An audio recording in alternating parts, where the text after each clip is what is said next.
Where are you from? Do you know where you're from? Are you actually a water child? And please let me explain this to you. Your spiritual world is different from the elements. You know, the elements we have fire, like according to the spiritualists, so fire, air, water, earth. None of these have any spiritual implication to us. All of these ideologies we here to understand people's temperament and the way they act. They may have some little spirituality, attributes to us. But when we use the word, where are you from? It means, which spiritual world are you from? And in Africa here, there are two major spiritual worlds that are synonymous with Africa, or the African spirituality, which is the water world, which is the marine world, and the earth world. And each of these marine worlds, there are different words that are attached to it. There are different colony, if I use the word. We have the sea, we have the rivers, we have the creeks.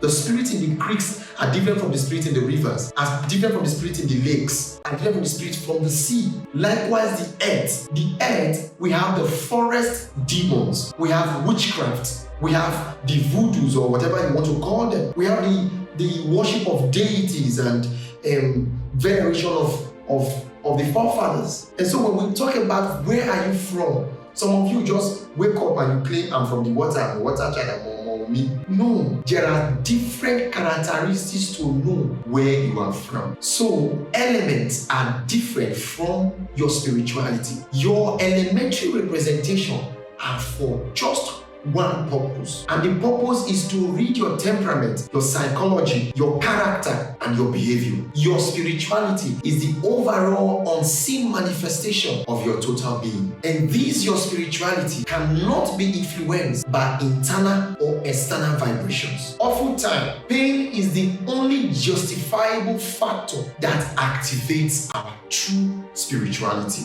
It doesn't matter if it is an internal pain or an external pain. Internal pain has to do with the loss of a loved one, heartbreak, a broken marriage, the loss of your father, your husband, or anyone close to you, or even a loss of job, broken relationship. While external pain could just be having an accident, breaking your leg, engaging in activity that could just cause a near-death experience. It doesn't matter. Pain is pain. It doesn't matter if it is internal or external pain, or even pain seen around us. Internal pain could just be heartbreak, loss of marriage, loss of a loved one, or external pain could just be the pain from hitting the nail on the wall and bam, or having an accident, or the pain we see around us. Those who are suffering around us, the tsunami, the earthquake, people who are suffering around us. But what matters and how our subconscious mind receives the message of pain and how we react. The way we react after we get that message of pain sparks our spirituality.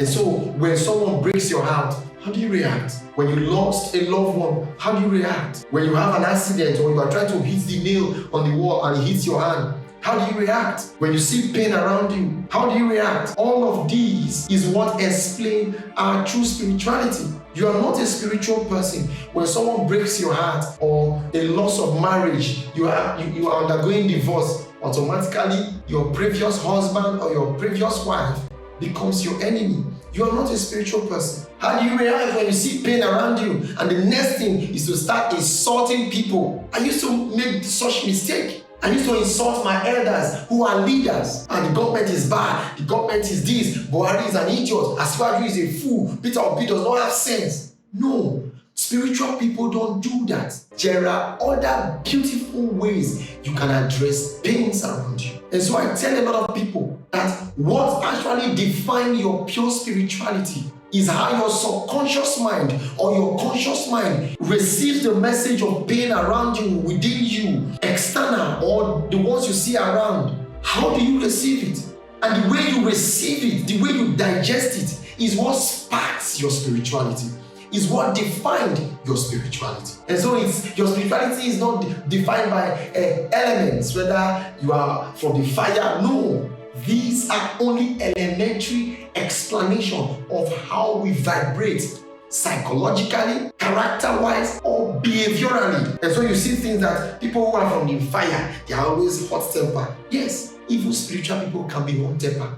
and people who are not spiritual can also be hot-tempered. Would you accept that one of the signs of being a water child is that you must undergo what is called a childhood trauma, like being raped when you were a child, or when you were still a child? There's a possibility that your father is going to die while you were young, or your mother is going to die while you were young. There's a possibility that there will be a divorce in your home while you were young. You are likely going to marry more than one person, or you are likely going to have a child out of wedlock. If you see the pain that follows water children, you would not stand up and say, I'm a water child. And if any of these I've mentioned have never happened to you, shut up your mouth. You are not a water child. There is possibility if you are from the earth, because earth children are more favored. They are the ones that are likely to be born into a wealthy family.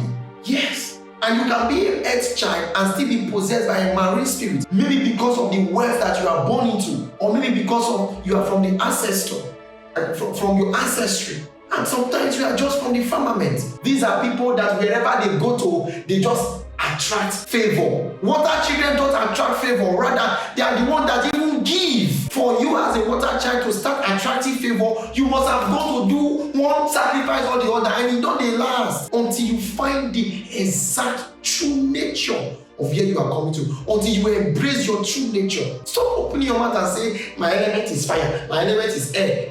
We only have water world, the earth world, the firmament, and the naga. 4 spiritual world. There is no other place you find it. Let them come and show me where. It's either you are from the firmament, you are flocking with the birds, or you are from the earth, with the ones that walk on the earth and creep on the earth, or you are from the water, the one that swim and the creatures of the seas, or you are a naga spirit. A naga spirit is a spirit that lives on earth, but they are the keepers of the spirits of the seas.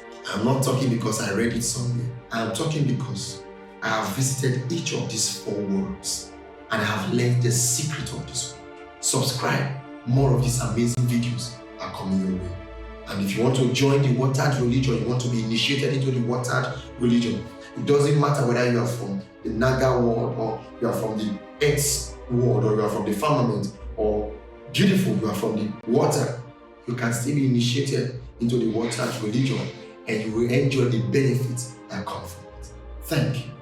And may these ancient spirits bless you. Amen.